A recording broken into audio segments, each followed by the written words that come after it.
La société de services immobiliers Nexity s'engage dans le très social et c'est le premier opérateur privé à le faire. Pour en parler, son président Alain Dinin est avec nous. Alors vous allez d'abord vous engager dans les pensions de famille, ensuite dans les logements vacants. Pourquoi cet engagement dans ce très social? Qu'est-ce que ça va vous rapporter? Alors ça ne va rien nous rapporter puisque nous allons créer une société ou un département de Nexity qui va faire du non-profit. C'est-à-dire on revendra au prix coûtant, sans aucune charge, aux associations, les pensions de famille que nous allons créer. Aucun bénéfice pour vous? Donc ce n'est pas un bénéfice direct, ça peut être un bénéfice indirect si avec la collectivité on réfléchit à l'ensemble de la façon de vivre dans les villes. On est rentré dans ce secteur-là pour plein de raisons. En fait, parce que d'abord, nos collaborateurs m'ont interpellé sur le fait qu'on lançait une première opération avec la Fondation Abbé Pierre à La Ciotat. Et on s'est dit, au fond, on en fait une. Nexity fabrique 20 000 logements par an, exploite 22 000 copropriétés, enfin gère 22 000 copropriétés. C'est un des grands opérateurs immobiliers français.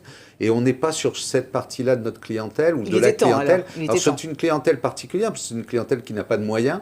Mais en fait, on n'a pas le droit... Je prendrai une formule toute simple. Est-ce qu'on a le droit d'être une entreprise qui gagne dans un monde qui perd? Donc, quelque part, il y a de l'engagement. Alors ça, c'est réel. Ça a embarqué aussi tous les collaborateurs de l'entreprise. Et l'objectif, c'est aussi de prendre au mot une déclaration du président Macron qui dit on fait 1000 pensions de famille par an, il faudrait en faire 4000. Alors nous, on s'est dit, puisqu'il nous propose de le faire, on va déjà essayer d'en faire 1000 de plus, nous, Nexity. On est le premier opérateur à le faire, puis si d'autres veulent venir nous rejoindre, c'est welcome. Très concrètement, alors ça se passe comment? Donc ces pensions de famille, elles s'adressent à qui? Comment ça va être payé? Il y a quand même quelqu'un qui paye quelque part. Alors la pension de famille, d'abord, nous allons prendre sur les opérations que nous développons, c'est 20 logements, une pension de famille. C'est un immeuble identifié. 20 logements, c'est 1 millier de mètres carrés. Donc quand on développe des grandes opérations, prendre 1000 mètres carrés, honnêtement, c'est pas très coûteux. Donc ça va être la part que Nexity va offrir. On va construire un immeuble.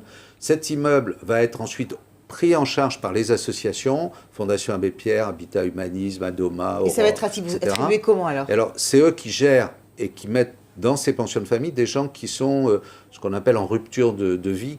Alors, ils peuvent y habiter une journée ou 15 ans. Et comment ils payent? Alors, ils vont toucher un peu d'APL et puis ils vont avoir un petit loyer qui va être en conformité avec leur capacité de financement. Donc combien de logements total? Une vingtaine par pension de famille. Donc quand je dis 1000 logements, ça veut dire 50 pensions de famille.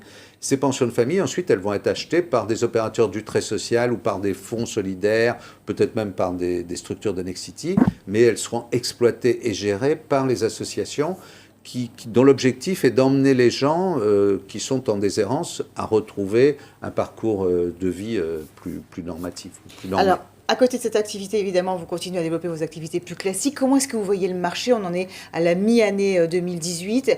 On sait que ce sera forcément une moins bonne année que 2017. Alors, ça sera une moins bonne année de production immobilière parce que la maison individuelle souffre beaucoup des mesures du gouvernement, parce que le logement social est perturbé.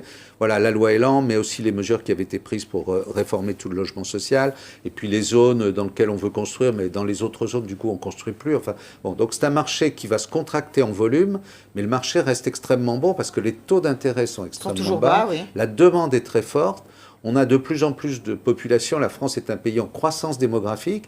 L'offre est faible, la demande est élevée, donc les prix ne baissent pas, et même pour certains, et en particulier en Ile-de-France, sont encore en très forte augmentation. Mais c'est quand même le moment d'acheter.